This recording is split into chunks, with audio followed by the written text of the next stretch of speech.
Sistema Informativo de Canal 1 presenta CMI Emisión Central. Amenazas en 402 municipios al proceso electoral se denuncian. Ataque con explosivos a casa de candidata en San Calixto, norte de Santander. Ella no estaba. ONU pide redoblar seguridad a candidatos. Dramática situación de orden público en el Cauca. Es el narcotráfico, dice el gobierno. Investigan abuso de la policía contra estudiantes en Soacha. Libre con falta de pruebas Contralor de Antioquia y demás acusados. Gobierno pide archivar el llamado proyecto de Prima Uribe. La diseñadora Johanna Ortiz hace brillar a Ivanka Trump en su visita a Colombia con 2 de sus diseños que ya le dan la vuelta al mundo. En minutos nos conectamos con el estilo de la hija del presidente de Estados Unidos, así que no me fallen, tenemos una cita. Buenas noches. Nuestros secretos de hoy. 1. La vicepresidenta Marta Lucía Ramírez rectifica una intervención en política, pero el acusador se reafirma. 2. Nuevas adhesiones para la candidatura de Claudia López al bajar su nombre en las encuestas. 3.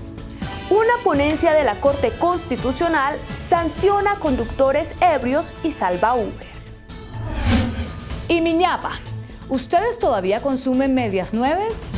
1, 2, 3 y Miñapa al cierre. Y en deportes, Cabal y Farah avanzan a semifinales del Abierto de Estados Unidos.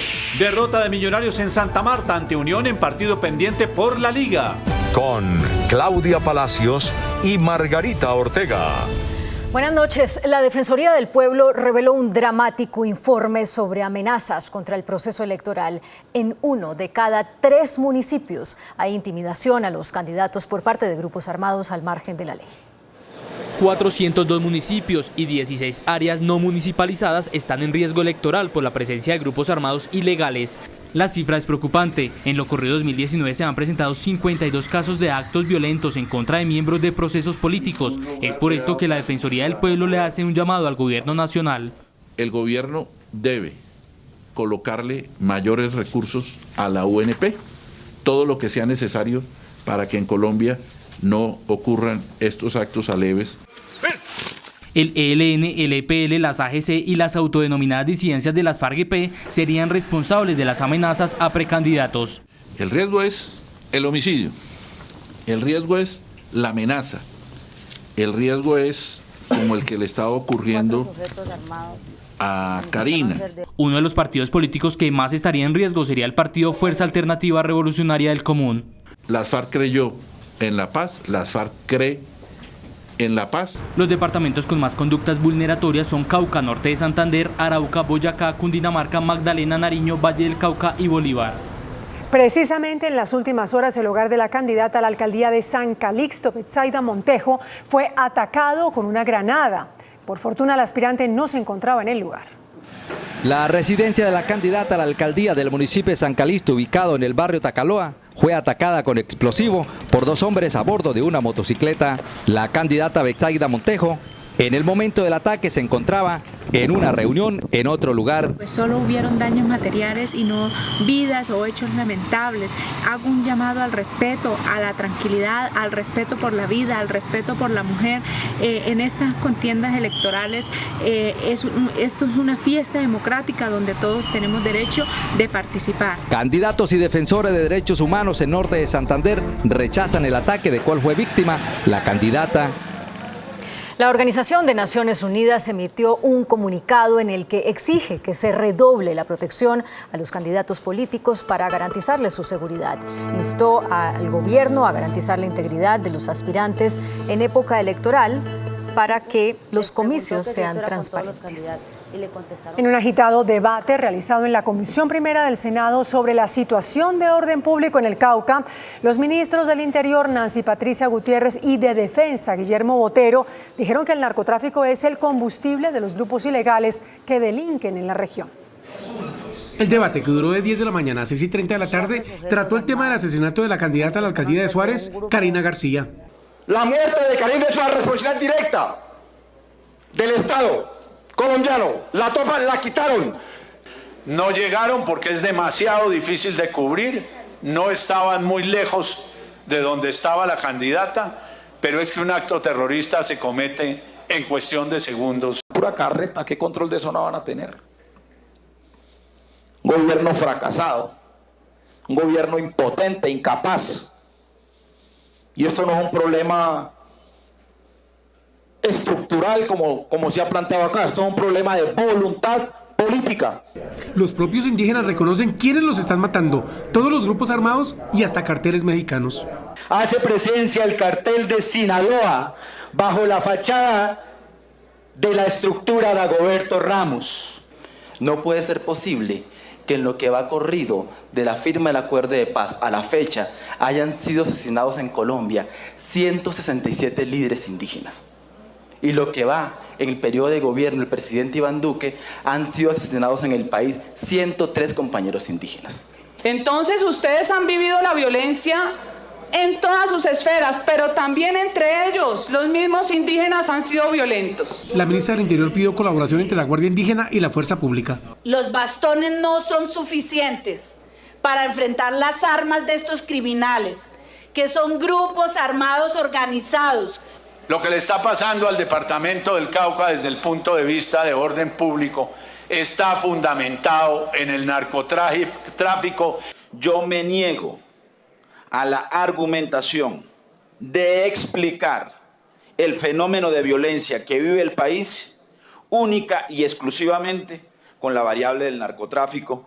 Lo peor, señores ministros, es no aceptar que lo que han hecho no es suficiente. Fue aceptada una propuesta del Defensor del Pueblo para instalar una carpa blanca como símbolo de paz y de respuesta interinstitucional ante cualquier problemática del Cauca. Y las autoridades revelaron el cartel de los más buscados en ese departamento, el departamento del Cauca, alias Mayimbu, integrante de las disidencias de las FARC, encabeza la lista. El Ministerio de Defensa publicó el cartel con los 11 más buscados de las disidencias de las FARC en el departamento del Cauca. El cartel lo encabeza alias Mayimbu, por quien ofrecen 100 millones de pesos. En segundo lugar, alias Marlon, por quien ofrecen 50 millones de pesos. Y en tercer lugar, alias Ñeque, por quien ofrecen 30 millones de pesos. La segunda parte de esta estructura de crimen organizado está al mando de alias El Indio. En segundo lugar, alias Javier. Y en tercer lugar, alias Barbas, por quienes ofrecen entre 20 y 30 millones de pesos. Y quienes según las autoridades son los que coordinan el narcotráfico en este departamento están alias Lucas, alias Gato, alias Canoso, alias Carepalo y alias Heriberto, por quienes ofrecen 10 millones de pesos.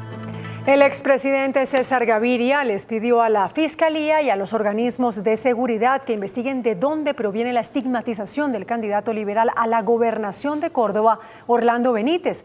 Asegura que lo están relacionando con grupos al margen de la ley.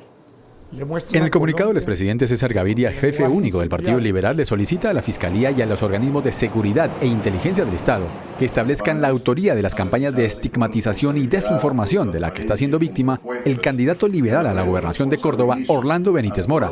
Asegura el exjefe de Estado que al líder liberal, entre otras cosas, se les indica de ser el candidato de grupos al margen de la ley.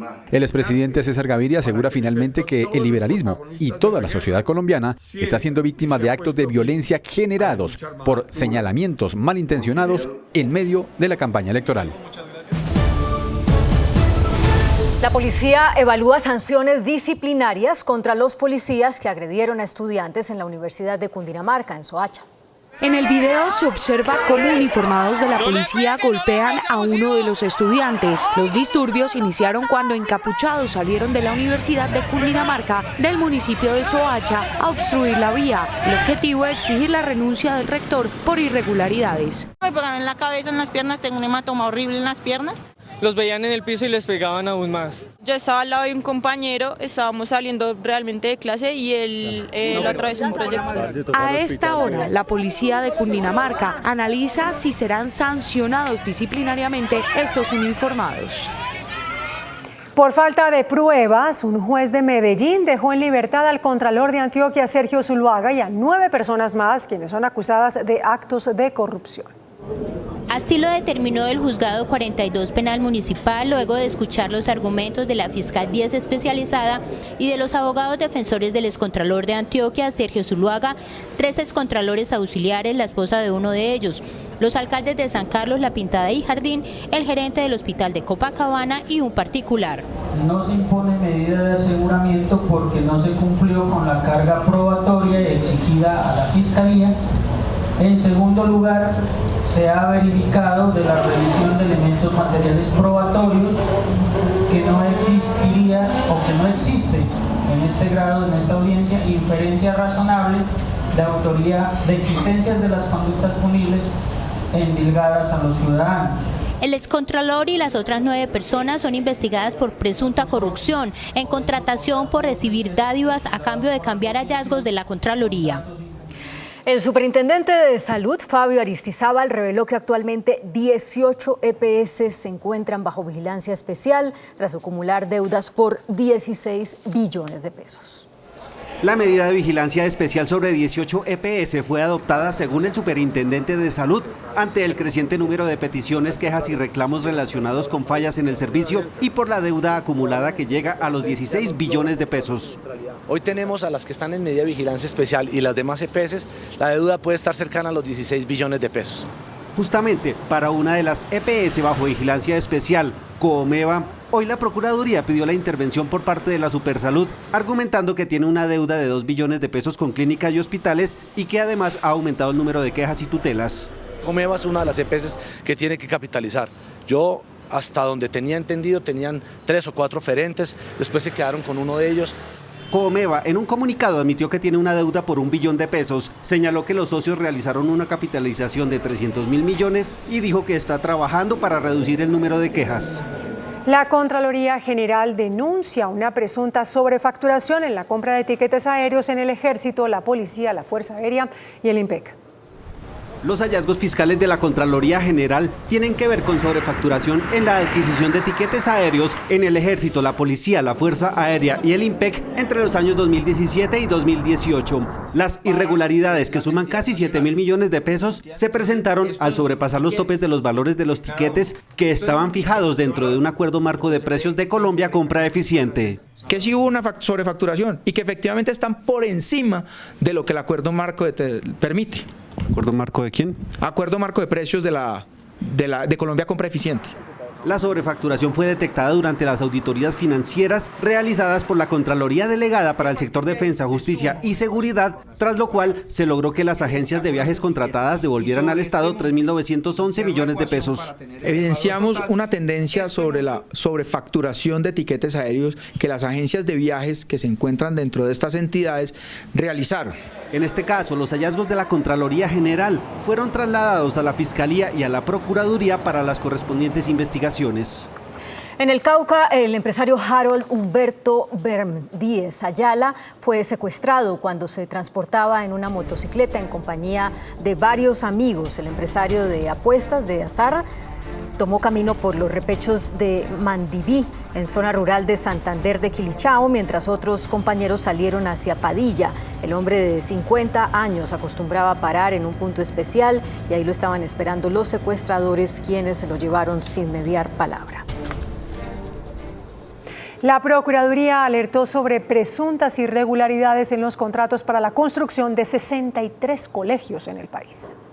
La Procuraduría investiga la contratación para la construcción de 63 colegios en 4 departamentos del país por posibles demoras y falta de planeación en su ejecución.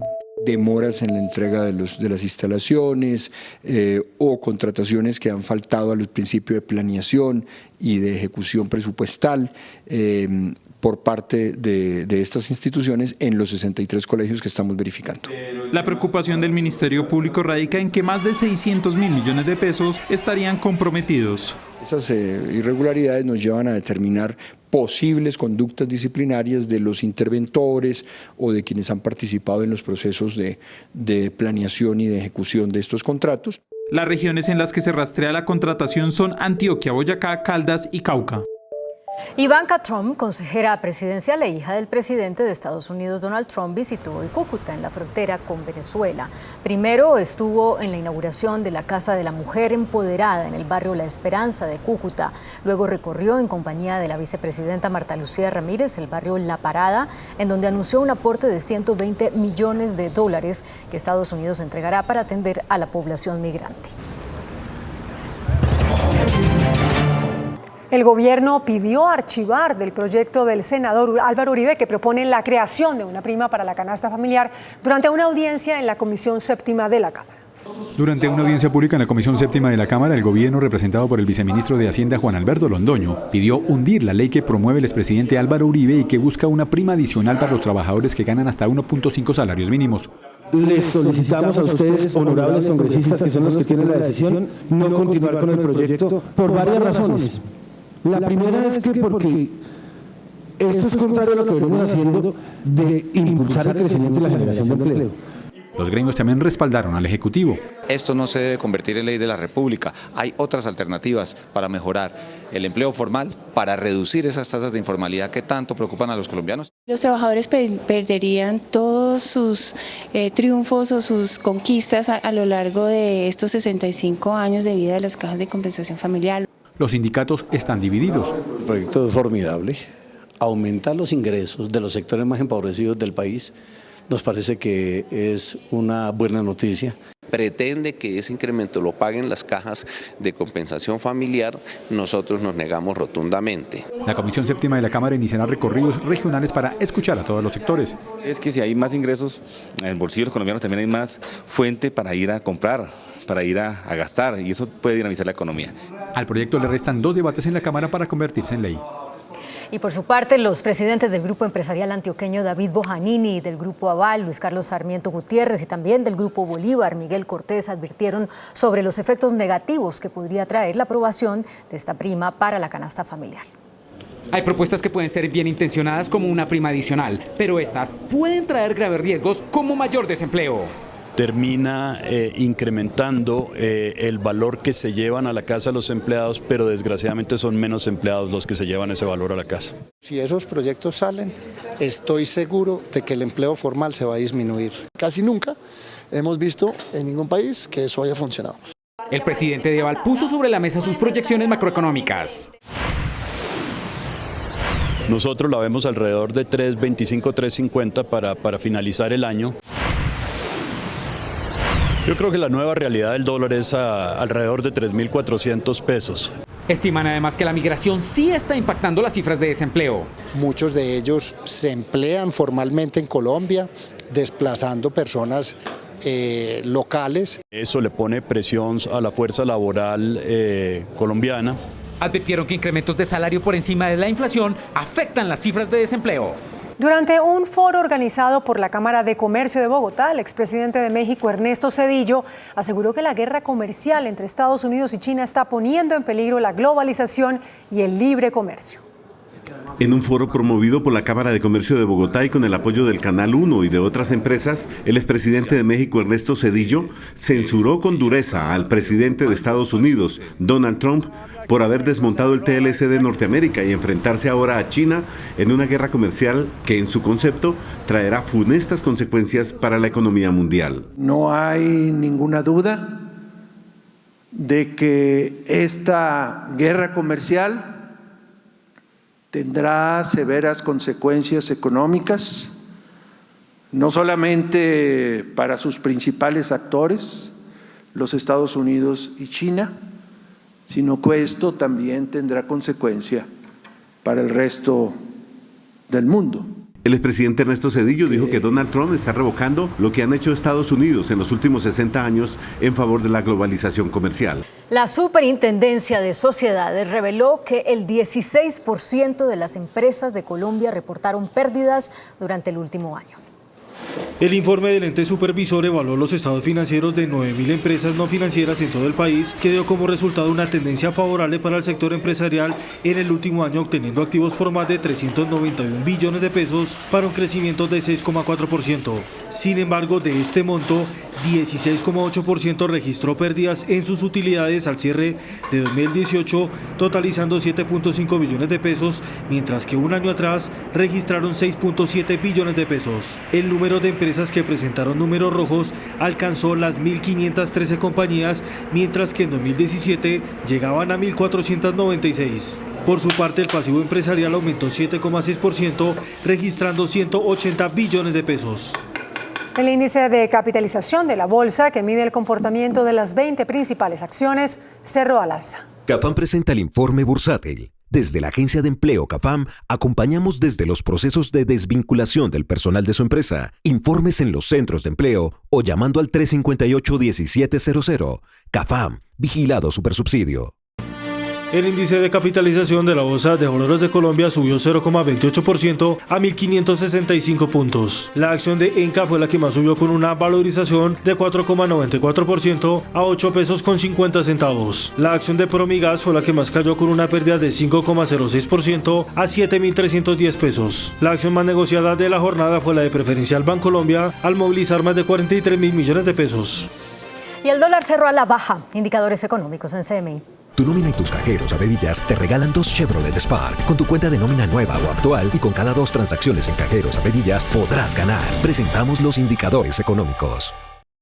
La tasa representativa del mercado que regirá para mañana jueves será de 3.401 pesos con 4 centavos. Los profesionales del cambio compran la divisa en promedio entre 1.160 pesos y la venden entre 1.210 pesos. Un euro cuesta 3.747 pesos con 50 centavos. La libra de café en Nueva York se cotizó a 96,60 centavos de dólar. El azúcar se transó en 11,02 centavos de dólar la libra. El barril de petróleo WTI se cotizó en $56 con 11 centavos. La referencia Brent para Colombia se cotizó en $60 con 45 centavos. Una acción de Ecopetrol cuesta 2.750 pesos.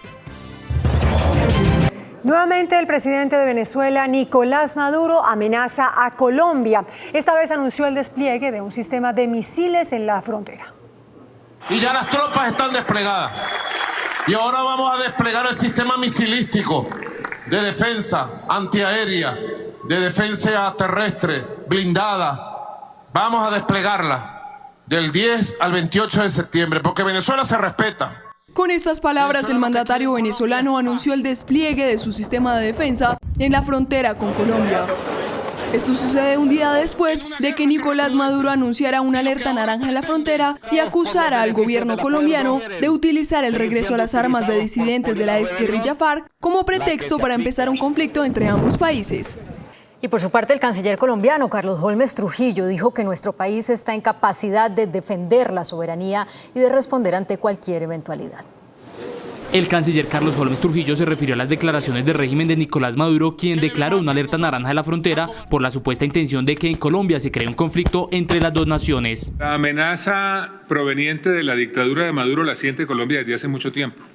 Es una amenaza que proviene del régimen chavista. Por su parte, el consejero presidencial para la Seguridad Nacional, Rafael Guarín, afirmó que Colombia tiene la capacidad de responder ante cualquier agresión, pero que preserva su soberanía. Tiene toda la capacidad de ser uno de los ejércitos y de las fuerzas militares más importantes, más relevantes. La instrucción aquí es clara: prudencia, no caer en provocaciones. Por ahora, el gobierno colombiano no ha confirmado si también desplegará efectivos del ejército a la frontera con Venezuela.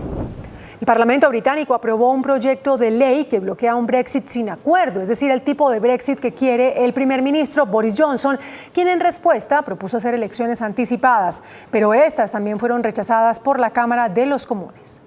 2 contundentes derrotas le propinó el Parlamento británico al primer ministro Boris Johnson tras aprobar la ley propuesta por los laboristas y varios conservadores rebeldes que impide que el Reino Unido salga de la Unión Europea sin un acuerdo y obliga al euroscéptico a renegociar con Bruselas el Brexit antes del 19 de octubre, o de lo contrario tendrá que solicitar una prórroga de 2 meses para evitar una salida abrupta del bloque. Esta rebelión en Westminster desató la ira del premier, que desde el inicio de la jornada propuso unas elecciones anticipadas, una medida fuertemente rechazada por sus copartidarios conservadores, pero que siempre ha sido vista con buenos ojos por la oposición laborista. Sin embargo, estos no cayeron en la trampa de respaldar un adelanto electoral inmediato y rechazaron la moción que su líder, Jeremy Corbyn, llevaba pidiendo a gritos hace más de un año, y que en esta ocasión su partido se abstuvo de votar para desmontar la jugadita de Johnson. El levantamiento armado de Iván Márquez y su grupo de disidentes no se debe a la demora en la implementación del acuerdo de paz. Así lo aseguró la alta comisionada de la ONU para los Derechos Humanos, Michelle Bachelet. Durante la conferencia de prensa con motivo de haberse cumplido el primer año de su mandato, la alta comisionada de la ONU para los Derechos Humanos, Michelle Bachelet, advirtió que el llamado a las armas de Iván Márquez y su grupo de disidentes no representa una respuesta a las complicaciones y retrasos en la implementación de la paz. Para Bachelet, tampoco contribuye la mano dura que ha querido mostrar el gobierno, advirtiendo que la respuesta no es el conflicto ni nuevamente ir a la guerra. La alta comisionada pidió a la administración de Iván Duque que redoble sus esfuerzos para garantizar la seguridad de los excombatientes. Y para hacer frente a esta situación, Bachelet instó a redoblar el apoyo al proceso de transición de estos reinsertados a la vida civil. A 20 aumentó el número de personas que han muerto por el huracán Dorian, que a su paso por Gran Bahama dejó un panorama de destrucción. Esta es la vista aérea de cómo quedó Gran Bahama luego del paso de Dorian. Ahora los habitantes deben trabajar para reconstruir sus hogares. El huracán se mueve a una mayor velocidad con vientos de hasta 165 kilómetros por hora, paralelo a la costa nororiental de Florida, amenazando también a Georgia y las Carolinas, quienes ya se preparan para la llegada de Dorian. El mandatario estadounidense felicitó a la Guardia Costera de los Estados Unidos por la ayuda prestada a las Bahamas con los esfuerzos de rescate y búsqueda a una población donde más de 70.000 personas requieren ayuda. Florida, que es la siguiente parada del huracán, ya siente fuertes lluvias y cortes de energía. En minutos. 1. La vicepresidenta Marta Lucía Ramírez rectifica una intervención en política, pero el acusador se reafirma. 2. Nuevas adhesiones para la candidatura de Claudia López al bajar su nombre en las encuestas. 3. Una ponencia de la Corte Constitucional sanciona conductores ebrios y salva Uber. Y Miñapa, ¿ustedes todavía consumen medias nueves? 1, 2, 3 y Miñapa después de Pregúntale a mí. Río Negro Águilas ganó en segunda instancia el partido que perdió por la tercera fecha de la liga frente al Deportes Tolima, que anotó en planilla al jugador Rafael Carrascal, con el que ya no tenía contrato vigente. También hoy fueron desestimadas las demandas presentadas por Envigado y Santa Fe contra el América. Nos vemos después del 1, 2, 3. Resultados al sondeo de anoche. Después de la entrevista en Pregunta Yamit con Alejandra Barrios, directora de la Misión de Observación Electoral MOE, ¿usted sí cree que los episodios de violencia que se están viviendo en Colombia son producto de economías ilegales como el narcotráfico y la minería ilícita? Sí, 54,81%, no, 45,19%. Muy buenas noches.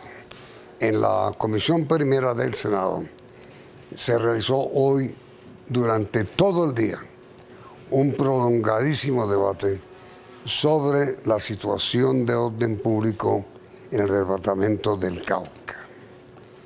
Estuvieron presentes la ministra del Interior, Nancy Patricia Gutiérrez, el ministro de Defensa, Guillermo Botero, y el canciller Carlos Holmes Trujillo. Nuestra invitada de esta noche es la señora ministra del Interior, la doctora Nancy Patricia Gutiérrez. Señora ministra, muy buenas noches y gracias por atender nuestra invitación. ¿Qué resumen haría usted del debate, señora ministra? Yamit, buenas noches, un saludo para todos. Pues fue un debate bastante intenso. Obviamente hay una situación muy difícil en el Cauca y quedó clarísimo, y en eso coincidimos las instituciones del Estado. El principal problema que origina el enfrentamiento y las amenazas en el Cauca son las economías ilegales, el narcotráfico, específicamente los cultivos ilícitos y la explotación ilegal de minerales. De ahí, pues, toda una acción del Estado. Llevamos un año permanentemente atendiendo el Cauca y seguiremos haciéndolo porque sabemos que la lucha es contra los delincuentes del narcotráfico. Ahora, señora ministra, ¿por qué en general el país, lo acaba de demostrar el sondeo hecho anoche por CMI, en general el país no cree que sea únicamente narcotráfico o minería ilegal, sino lucha política? Hoy el defensor del pueblo habló de 56 incidentes políticos, de los cuales 6 terminaron en tragedia.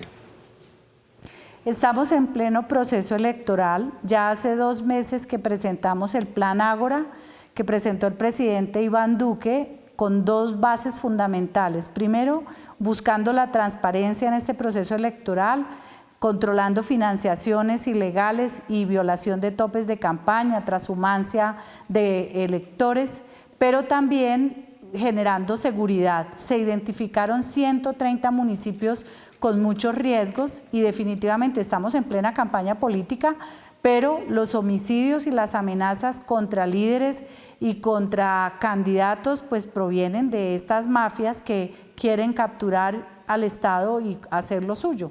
Y en esto pues el Estado y el gobierno no da tregua. Estamos totalmente fortaleciendo la inteligencia, los procesos de investigación, la justicia y lo más importante, que estamos actuando de común acuerdo todas las instituciones del Estado. Y a ver, señora ministra, ¿por qué algunas de las críticas fueron tan duras por parte de los parlamentarios contra usted? Bueno, quienes citaron el debate fueron los sectores de oposición.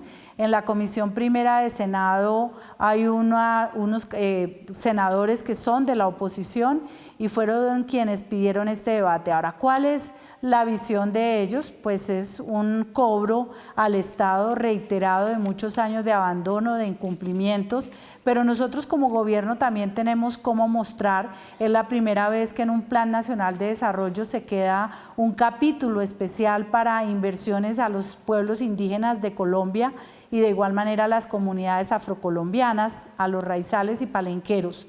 Adicionalmente hemos mantenido una presencia permanente, tanto de diálogo como de fuerza pública en el Cauca y en las zonas más conflictivas como es norte de Santander, el Bajo Cauca antioqueño, el sur de Bolívar, Chocó, la costa pacífica del Valle y de igual manera Nariño.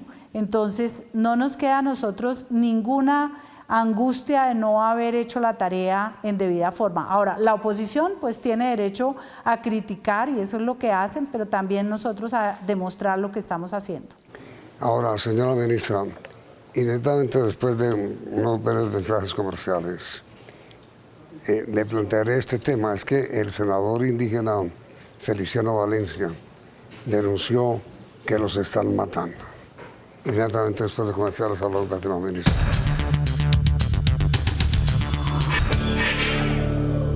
Señora ministra, el senador indígena Feliciano Valencia dijo hoy que los están matando, que nuevos grupos paramilitares como las Águilas Negras y las autodefensas gaitanistas, lo mismo que el cartel de Sinaloa con los Pelusos y disidencias de las FARC y el ELN, los están masacrando.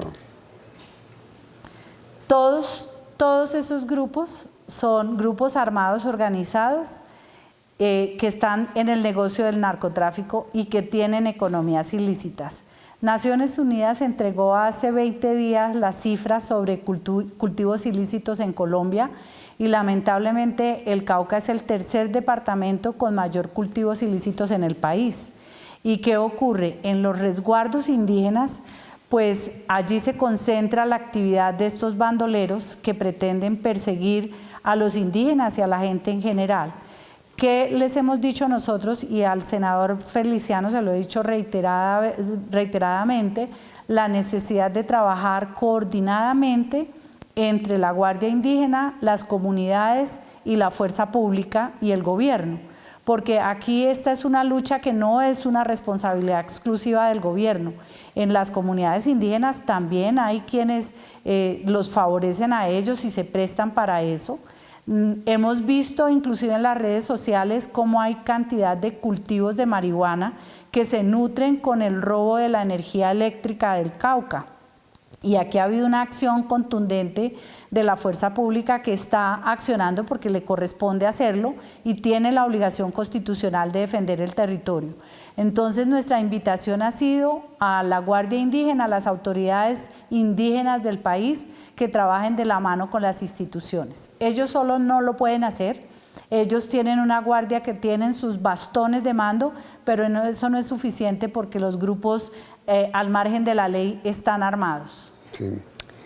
Ahora, señora ministra, mire, el senador Temístocles Ortega, en el debate al que usted acaba de asistir, o está asistiendo, dijo que el gobierno retiró a la fuerza pública del corregimiento de Betulia, en Suárez, Cauca, donde mataron a Karina.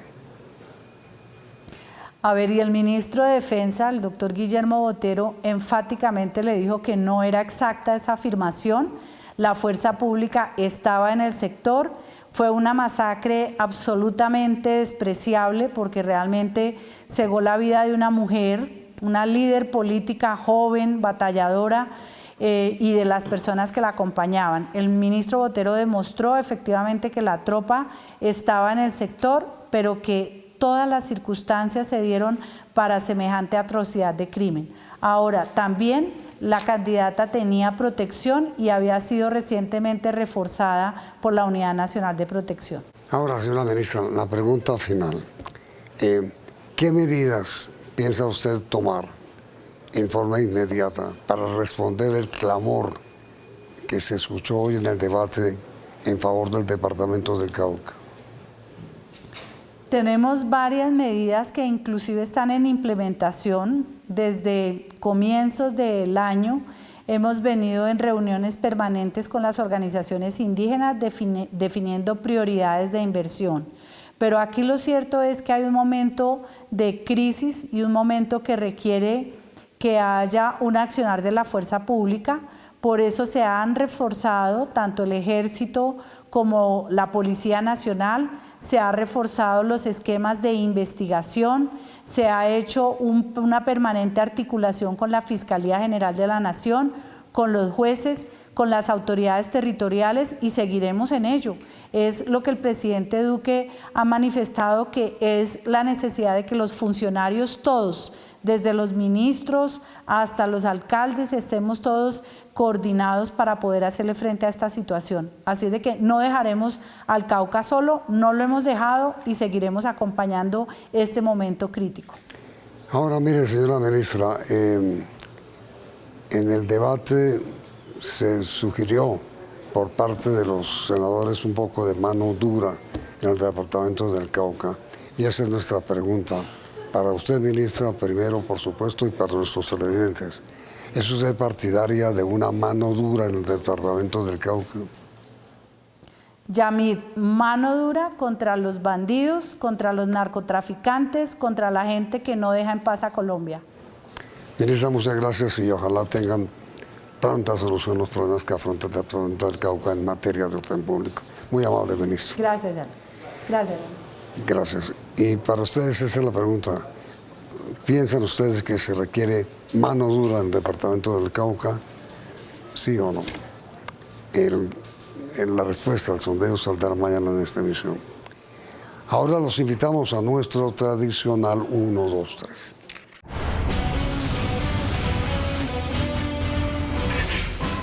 Nuestros secretos de hoy. 1. En esta sección hemos informado sobre denuncias en relación con un concurso supuestamente de méritos que adelanta el Invías para seleccionar a 19 de sus 26 directores territoriales y en el que mencionamos en varias ocasiones el nombre de la señora vicepresidenta de la República, Marta Lucía Ramírez, quien rectifica la información. La señora vicepresidenta nos envió una carta en la que niega cualquier injerencia suya en la escogencia de los directores territoriales. Dice la vicepresidenta que jamás he intervenido para enviar hojas de vida ni recomendaciones y nunca intervendría para sesgar los resultados de un concurso de meritocracia, cuando he sido precisamente yo, no solo como vicepresidenta, sino durante toda mi vida pública, quien ha insistido en la necesidad de seleccionar los funcionarios del Estado por méritos, experiencia y conocimientos, no por palancas. En un secreto del día 23 de agosto dijimos lo siguiente. Por ejemplo, en Santander los 3 primeros fueron Lady Andrea Duarte, 88 puntos. Nelson Enrique González, 88 puntos. Edgar Jesús Rojas, 86 puntos. y al actual director César Augusto Moreno lo calificaron solo con 62 puntos. Los tres ganadores tienen la coincidencia de que trabajan para la alcaldía de Floridablanca, cuyo alcalde es Héctor Guillermo Mantilla, ahijado político reconocido por la vicepresidenta Marta Lucía Ramírez. Esa información es absolutamente cierta, señora vicepresidenta, a menos que desconozca su relación política con el alcalde de Floridablanca. Por otra parte, en la emisión del 28 de agosto, también informamos sobre las actuaciones adelantadas por la Procuradora Delegada para la Vigilancia Preventiva de la Función Pública, Liliana Caballero, ante las múltiples denuncias por la supuesta falta de transparencia en el concurso. Y en otro secreto, ese mismo día 28, revelamos lo que está pasando en el Valle del Cauca. En el Valle del Cauca se presentaron 14 aspirantes. Los tres primeros en los exámenes de conocimiento fueron las ingenieras conservadoras María Eugenia Trujillo Solarte con 90 puntos, Gloria Elena García Cruz también con 90 puntos y con 88 puntos Fernando García Arizabaleta, quien no es ingeniero sino arquitecto, pero tiene la ventaja de que es hermano de Daniel García Arizabaleta, quien fue director de Coldeportes y del Invías en el gobierno Uribe. A García lo destituyó la Procuraduría por alterar el manual de funciones para poder cumplir con los requisitos del cargo. También es absolutamente cierto, señora vicepresidenta, y también usted afirma en su carta que la totalidad de los nombramientos del Ministerio de Infraestructura y Transporte, así como de sus entidades adscritas, corresponden a la autonomía de la ministra de Transporte y a sus respectivos directores. Por ende, desconozco los detalles del proceso, así como la lista de aspirantes. Todas las noticias de esta sección tienen fuente informativa. Hemos pedido autorización a quien nos informó de revelar su nombre y aceptó. Se trata del senador Jaime Durán Barrera, quien denunció con anterioridad, con nombres propios, quiénes serían los favorecidos con el concurso que adelanta el Invías. Aquí en el Congreso de la República sabemos que esos cargos van a ser para el Partido Conservador y para los amigos de la señora vicepresidenta. Esa es la verdad y esperemos a que se den los resultados a ver quién tiene la razón. Le aclaramos respetuosamente, señora vicepresidenta, que todas las noticias de esta sección tienen fuente informativa. 2. La candidata por el Partido Verde y el Polo Democrático a la alcaldía de Bogotá, Claudia López, recibió la adhesión a su candidatura del Movimiento en Marcha. Ese grupo político está liderado por los exministros Juan Fernando Cristo y Guillermo Rivera. Durante el evento de adhesión, Claudia López reiteró su apoyo al acuerdo de paz y su lucha por los derechos de las víctimas del conflicto armado, pues la capital del país ha sido históricamente la que más ha recibido desplazados y víctimas del conflicto. Hoy son cerca de 700.000. Cristo y Rivera son disidencia del Partido Liberal que oficialmente apoya al candidato Miguel Uribe. 3. Inició la Corte Constitucional el estudio de una norma sobre conductores ebrios. La medida cancela hasta por 25 años la licencia de conducción en determinadas situaciones. Según el demandante, la norma es legítima para el caso de quienes conduzcan en estado de embriaguez, pero el problema radica en que incluye otros casos como la prestación del servicio público de transporte con vehículos particulares tipo Uber, que para el demandante es ilegal. Por esta norma, los conductores de Uber y otras aplicaciones pueden ser sancionados con la suspensión de su licencia. Si la sala plena acoge la ponencia de la magistrada Gloria Ortiz, estos conductores podrán estar más tranquilos. La ponencia propone declarar legal la sanción de 25 años para quienes conduzcan en estado de embriaguez. Pero en el caso de Uber, una sanción tendría que ser estudiada por el Congreso de la República. Y Miñapa, algo que sigue siendo tradicional en Colombia son las medias nueves a la media mañana. Es esa pequeña comida que se acostumbra a consumir antes del almuerzo para recuperar energías y de paso tomarse un descanso en medio de la jornada laboral de la mañana. El presidente Iván Duque decidió honrar esta costumbre y se tomó una pausa en medio de una reunión con los productores de banano en Santa Marta, donde se evaluaban las medidas adoptadas para prevenir una posible extensión del hongo Fusarium que atacó unas pequeñas plantaciones de banano en La Guajira. El presidente Duque y los presidentes de Augura, Emerson Aguirre, y de Asbama, gremio de los bananeros del Magdalena, y La Guajira, José Francisco Zúñiga, se tomaron el descanso con medias nueves con bananos. Deli. Y sin hongos. Hasta mañana. Que descansen.